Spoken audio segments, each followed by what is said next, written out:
X-Men 97 issue number 2 is here, and I think it's giving us some hints as to what we might see in the future episodes of X-Men 97. What's going on, Marvelites? I'm Joe, and today I'm talking about X-Men 97 issue number 2, written by Steve Foxe with art by Salva Espin. This issue picks us up right where we left off in issue 1, where we find out that Jean and Scott are now pregnant. Wolverine had unfortunately overheard this news, and we learn that Mr. Sinister has basically been spying on the X-Men and has a new team called the Sinister 7. This issue moves along pretty quickly, mainly from the sheer fact that there's a lot of action and there's a lot of stuff happening. We get basically a main introduction to every single member, just about, of Mr. Sinister's Sinister 7 team. And that includes Hazard, Sienna Blaze, Sabretooth, Prism, Harpoon, Riptide, and someone else who wasn't named, and I'm not gonna lie, I don't know who it is. But essentially, the Sinister 7 has split up and has attacked the X-Men in all the different areas where they're located at that point in time, with Wolverine being at a bar, of course, being attacked by Sabretooth along with some other folks, along with Jean and Scott being attacked by Hazard, and then we have Jubilee, Rogue, Gambit, and Bishop returning from the Dazzler concert, and they get attacked by Sienna Blaze. Ultimately, just by seeing this introduction of all of these characters, I just truly believe that we're going to end up seeing all of them, or at least most of them,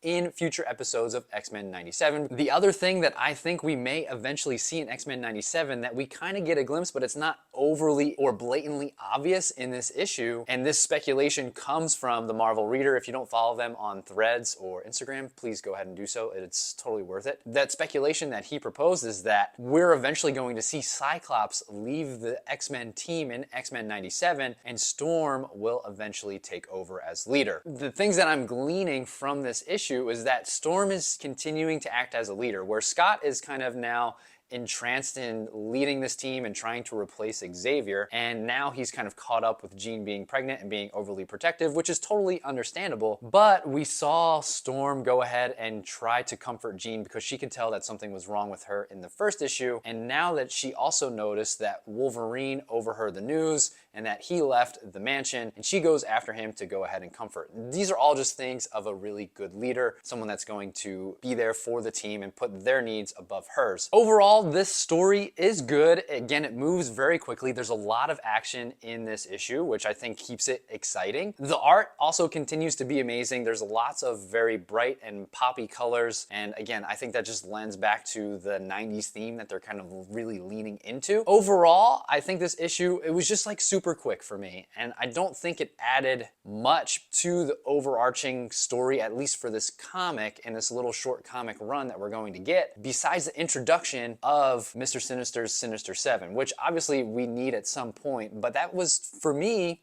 essentially the entire issue. If you're watching X-Men 97 and reading this, I think it's a great compliment to X-Men 97. I think, again, we're maybe getting some insights into what we may see of future episodes, but for this issue, just again, if you were just reading this little mini-series, I don't know if it would be that exciting of a series, in my personal opinion. It's not that I wouldn't recommend it. I think that I would recommend other comic runs right now to buy over this one. Overall, I would probably give this issue about a 7.5 to an 8 out of 10. If you read this issue, I would love to hear your thoughts about it in the comments. I would love to kind of go back and forth and see what you think, if maybe you have the same thoughts as I do, or maybe completely opposite, and that's totally okay. If you want to get my thoughts on the first issue, go ahead and check this video out. And if you're still here at this point, I truly appreciate you sticking around. If you want to be part of a great Marvel community and you want more Marvel content just like this, make sure you hit that like and subscribe button down below. And until the next video, Excelsior.